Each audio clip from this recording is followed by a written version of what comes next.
Hello everyone, my name is Alex Gomez and welcome to my channel. On today's video I'm going to show you how I fail trying to sculpt an stylized version of Carla Delevigne, kind of like cartoonish, and what went wrong with it, and I'm gonna show you what did I do that didn't make sense and also how I fixed it. So let's start with why I fell. One of the reasons was the lack of observation. Even though I was working with the reference right next to me and trying to translate the real reference to a cartoon, it was very difficult. It was hard, and I tried to kind of exaggerate some of the features, but at the end it didn't make sense what I was doing. And definitely the results speak for themselves, and it didn't work out the way that I was trying to make it work out. Also because I was trying to copy different styles or different artists, trying to have that stylish look in a kind of like Disney way.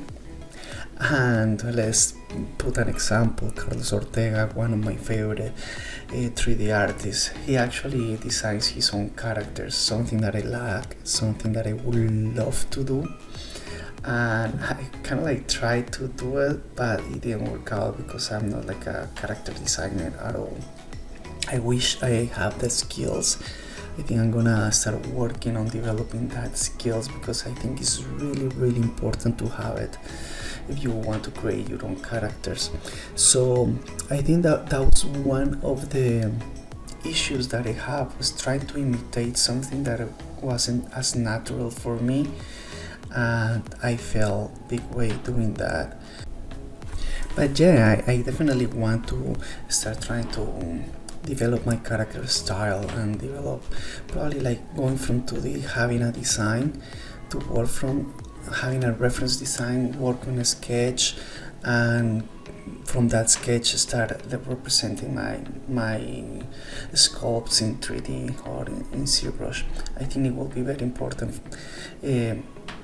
for this process, because I know that I can take a 2D design and bring it to 3D. So when I'm working just kind of like on the go or out of the blue, trying to do something like that, kind of like I always have a hard time. But you know, you have to keep practicing until you achieve whatever goals you have in the digital sculpting. Other thing was like to meet expectations, that in the first run I was gonna try to get the likeness of the character right out the get-go. For me, I started recording this video and trying to do the likeness, and it didn't work, and sometimes it's kind of like trying to meet that expectation that you can just do it in one try, and kind of like put some pressure on me, and sometimes it's not fair to do that. I think I should just take my time, and if it doesn't work, just redo it, instead of trying to keep a schedule of that I can like make myself do, of developing a character weekly or a digital sculpt weekly. But that's something that I want to do, that's something that I want to keep doing, but I should be more honest with me and more true to myself, and kind of like take my time and do it better next time, I think.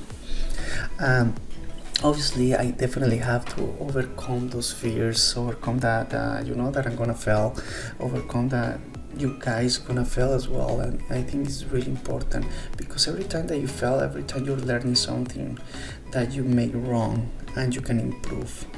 Every time that you know that you're doing something wrong, you know that you can change it and you can improve it. So it's really good. If you don't have that awareness that you're doing anything wrong, there's no way that you can fix it. So having that awareness is very important. That's going to improve your sculpt techniques and your skills to represent any 2D images into 3D. as long as you keep practicing, as long as you keep evolving, and as long as you keep developing those areas and accept the outcome.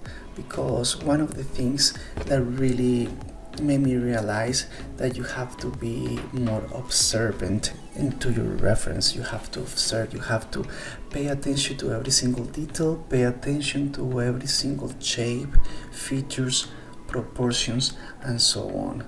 And and you have to accept that outcome, and you have to share your fails and share again your wins. I think it's important to do both of them. So I went back to Zbrush and I started looking into my model and my character and looking at my reference more, and start dissecting what went wrong or what it didn't work for me. Definitely the eyes were too big, the nose, the mouth was so different, was really different. The way that Carla Delevigne has her mouth, the upper lip is definitely something that it wasn't working, and that's one of the reasons that I was just trying to kind of give that Disney style character that I don't know if this is my style or not, but it's something that I always want to try. But yeah, this part didn't work at all. The cheekbones were too big, kind of it looked a little bit childish, but anyways, I just decided to just take a break, kind of regroup, and see what I could do with that. So after taking the break and working a couple more hours into the face, try to get the likeness, I think that I could achieve a little bit more of the likeness, even doing still kind of in a stylized, a little bit of cartoony way. So I definitely fixed the eyes, they were closer, a little bit smaller, the upper lip was much better, it kind of has the look that she normally has, the big eyebrows, and it kind of it brings the likeness way more than what it had before. Even though the other character was kind of cute, but it didn't have anything to do with my main goal, that was to do an stylized version of Carla Delevigne.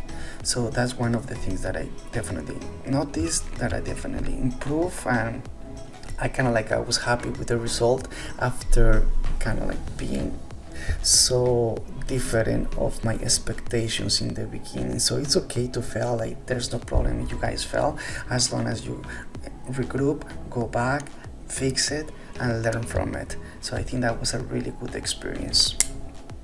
So here I can show you my two renders, the one before, the one after, and the improvement that he did in this model, and how I'm paying attention to those little details, for example the lips, the eyes, the shape of the eyes, the eyebrows, how separate they are from the nose, and it definitely makes a big difference how big the cheekbones are, and it definitely make a big difference. But it's realizing being self-critic and realizing what is wrong with your model, and then bring it back and kind of improve it, and that's gonna help you have more skills as observation, and make sure that your likeness are gonna get more to the bone per se. Okay guys, so I hope that you guys enjoy this video, learn a little bit more, and get something from it. If you like it, please share, comment, and see you next week with another video. Take care guys, and have an amazing weekend. Bye.